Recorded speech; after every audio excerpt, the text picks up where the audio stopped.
c'est quoi ça? Ouais. Go, go, go, go. Allez, ouais. Ah. Turbo. Non. Oh. Allez. On balance une petite passe pour être sur le devant. Mais non. Mais si. Mais non. Mais si. Non. Oh non! Oh non! Ah non, ça c'est pas juste! Non, pas juste devant la gueule! Ah, c'est dégueulasse! Ah, m'en fous! Je prendrai ma revanche au jeu Sonic Plateau, voilà! Ok, on y va.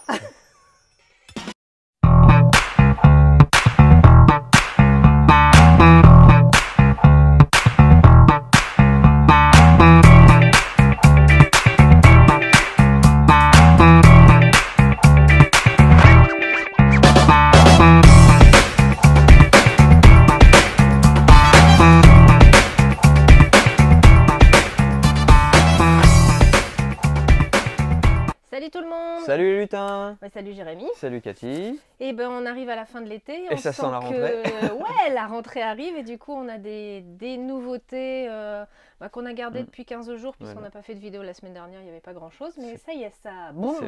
C'est pas la rentrée littéraire, c'est la rentrée ludique. Ah ouais, ça...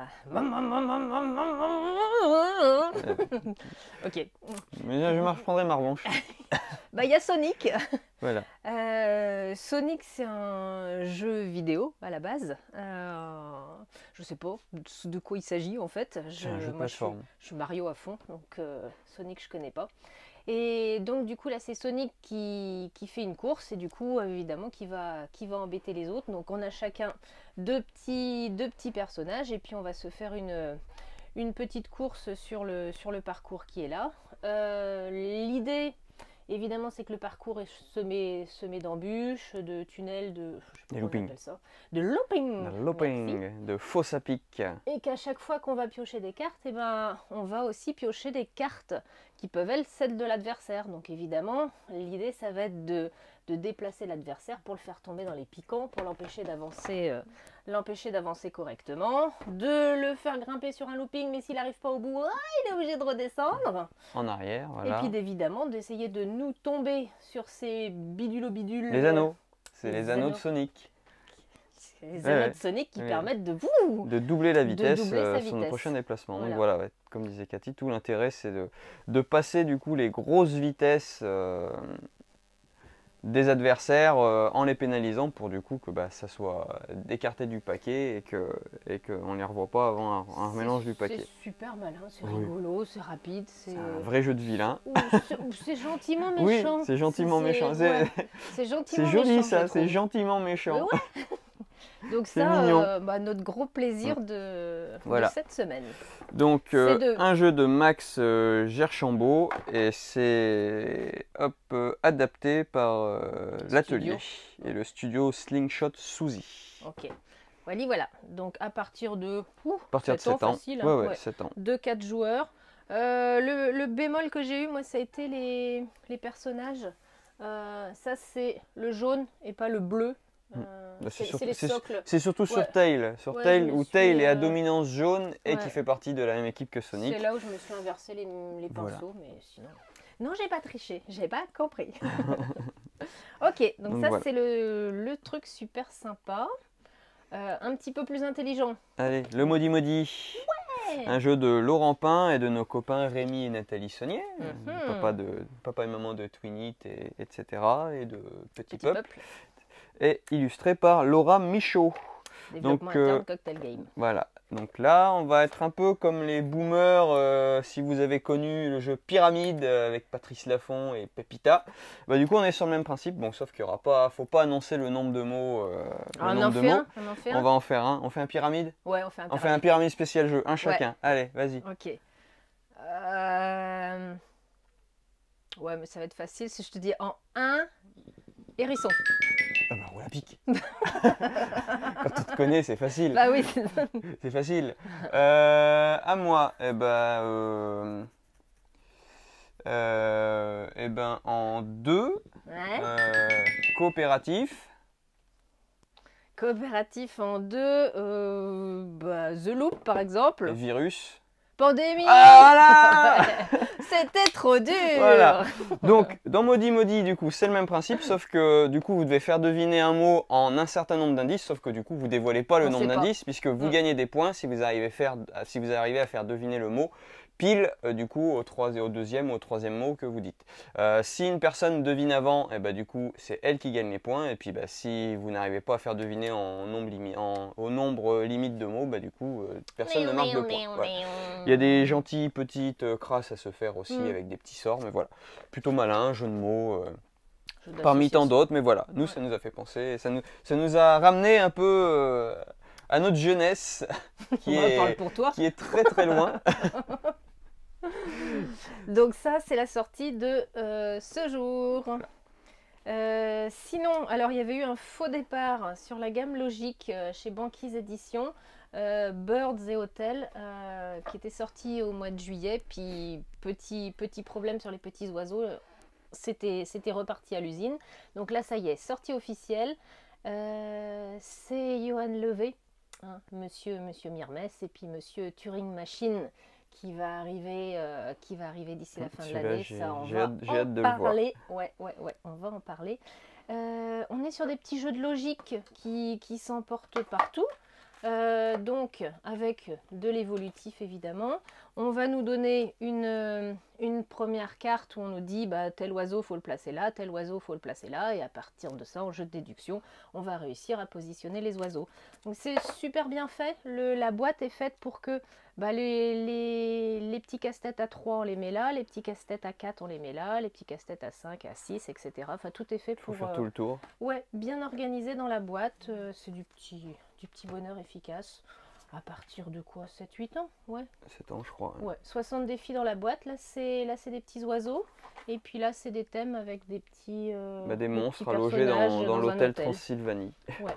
Où il faut les loger. loger. Chouette. Voilà. Bah, ça va changer des IQ et des choses comme ça qui se transportent. Et c'est fait en Bretagne. Ah, bah, bien, super. C'est d'autant mieux. Made in Bretagne. Yes. Il n'y a pas le petit autocollant fabriqué en Bretagne. Ils auraient dû. Bah, ça aurait tout changé aux ventes. Voilà. Bon, bah, du coup, nous, on va tomber dans du truc moins poétique. Donc, Cache ton cache. Du coup, de la team Grandpa Beck's Game. Donc, de Brent Beck, Tony Beck et Jeff Beck. Beck.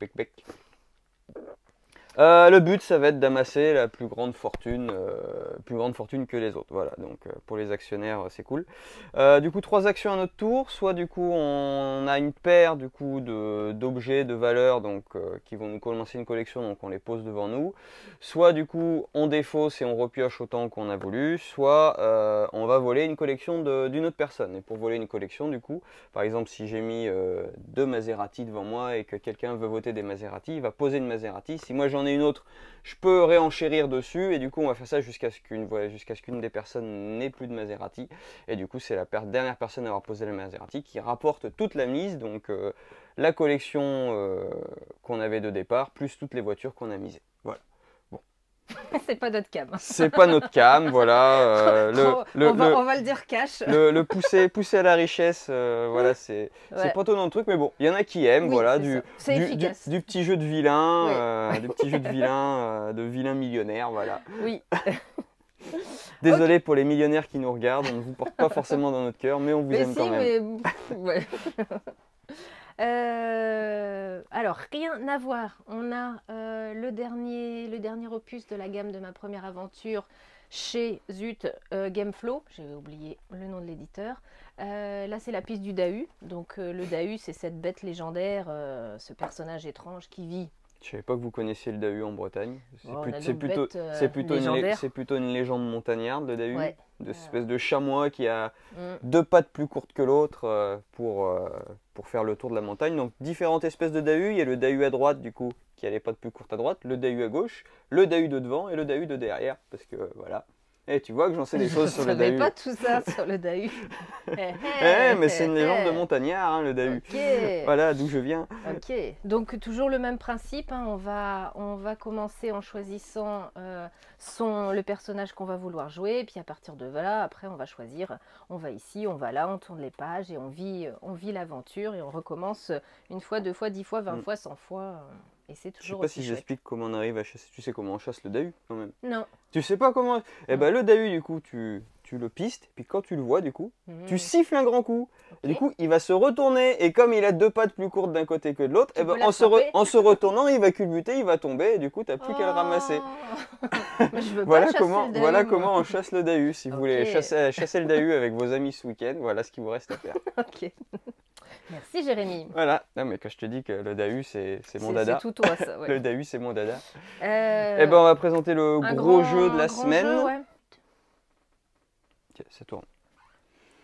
Donc le trésor de Davy Jones de Ken Klenko et illustré par, excusez-moi c'est sur l'indice, illustré par Chris Ostrowski. Donc on est sur un jeu de coop,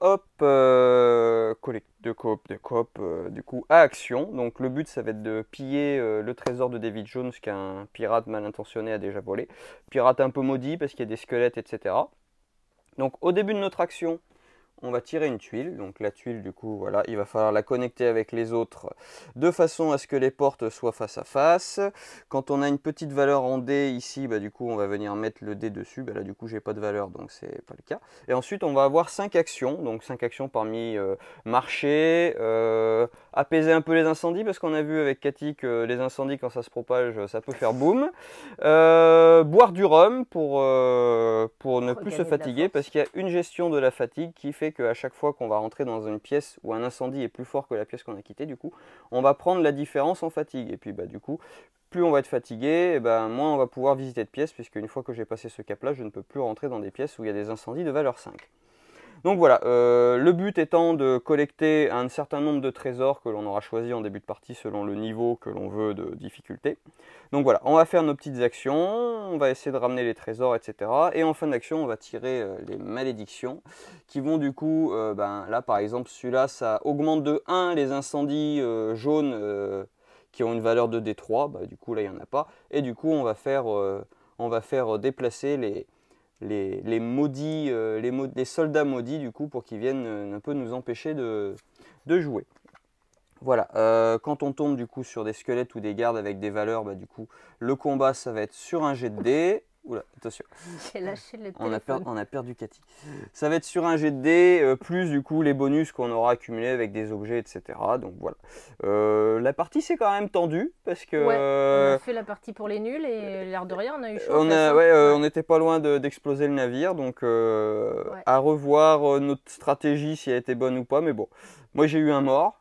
Bon, quand on a plusieurs vies, parce que tant qu'on a des pirates, du coup, on va pouvoir jouer.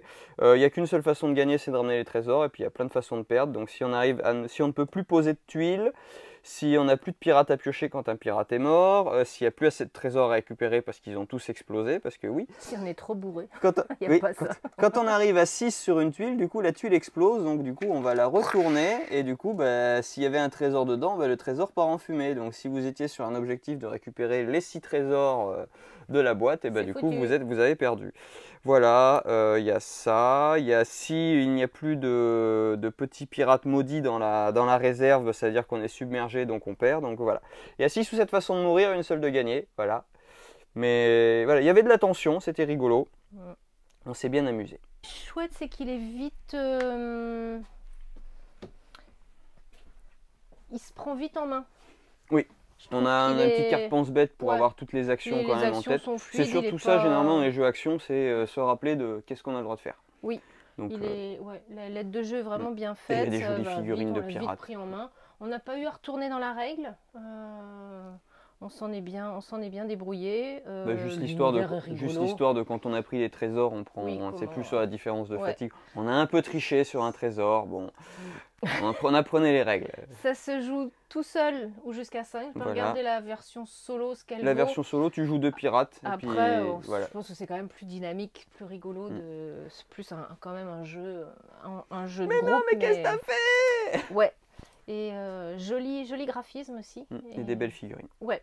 De pirates. Donc c'est un 12 ans, facile, je pense. 10 ans, je pense, vu que c'est un coop, en 10 ans, en expliquant un peu, et puis après en laissant l'enfant un peu se débrouiller, je pense que à partir de 10 ans, c'est sympa. Voilà. Sur le thème des pirates. Il n'y en a pas tant que ça, des jeux sur le thème des pirates, mine de rien. Il y en a un peu, mais... Donc voilà. Il est chouette. Voilà. Il reste un truc qui est du jeu sans être du jeu qu'on a reçu aussi. C'est des affiches. Vous avez beaucoup aimé l'affiche Twinit que vous avez tous posée dans vos toilettes, hein, là, où il fallait trouver les paires. Si vous voulez faire autre chose et pas dans les toilettes, on a des mots mêlés, on a du point par point, on a du pixel art avec un joli zèbre à colorier. On a un labyrinthe. Ouais, mais c'est pour cacher cache ton cache. On a, alors là, le truc, nul pour moi, les mots mêlés du vin. Oui, parce que le premier. Essayé, mais je n'ai parce que l'autre mot mêlé sur les capitales européennes, tu penses que tu vas être meilleur? Ouais, je vais être mieux, ouais. Ça, on a encore. Bah, c'est le même. C'est le zèbre. C'est le même, c'est le zèbre. Et après, bah, les mots fléchés. Les mots fléchés. Pour les écoles, pour les collectivités, une fois plastifié, je pense qu'on peut rejouer plein de fois. Pour collection est vraiment jolie, où on affiche chez vous à la maison, ça peut être chouette. Voilà, c'était le truc qui est du jeu, à moitié du jeu. Et l'avant-première coup de cœur, le petit bonus, parce que un cocktail game peut en cacher un autre. Donc on a eu le bonheur, merci Mathieu chez Cocktail Game, merci à toute l'équipe Cocktail de nous en envoyer en avant-première leur jeu. Donc on a pu tester super méga Lucky Box, qui est super giga méga bien. Oui, c'est un petit jeu à cocher qui sortira, j'avoue, je sais pas quand, dans le courant du 4e trimestre là. C'est du bonheur, c'est vraiment validé par les lutins. Ah ouais, carrément, ouais. C'est le jeu auquel on joue tous les jours, à la pause, tout le temps. C'est une petite partie et il y a plein d'effets combinatoires pour débloquer des... c'est malin, les ça paraît pas comme les ça. effets de chaînage, j'aime toujours bien pouvoir... tiens, si je fais ça, ça me permet de faire encore ça, qui me permet de faire encore ça, etc. Et tu prends de l'avance et c'est cool. J'ai augmenté mon score hier soir, attention. J'ai fait un bon... Donc ça, on vous en reparle tout bientôt et joli coup de cœur à venir. Mais elle a encore gagné ou t'as réussi? Non, j'ai gagné. Ouais. Bravo. Et puis c'est tout pour le moment. Ben ouais, c'est la rentrée. Ben bonne rentrée à tous la semaine prochaine. Et puis on fera une vidéo la semaine prochaine aussi quand même. Bah oui. Il y aura du combat la semaine prochaine. Attention, no spoil. Il y aura de la confrontation et physique et ludique. Youpi. Et bah à la semaine prochaine. Bonne rentrée. Salut.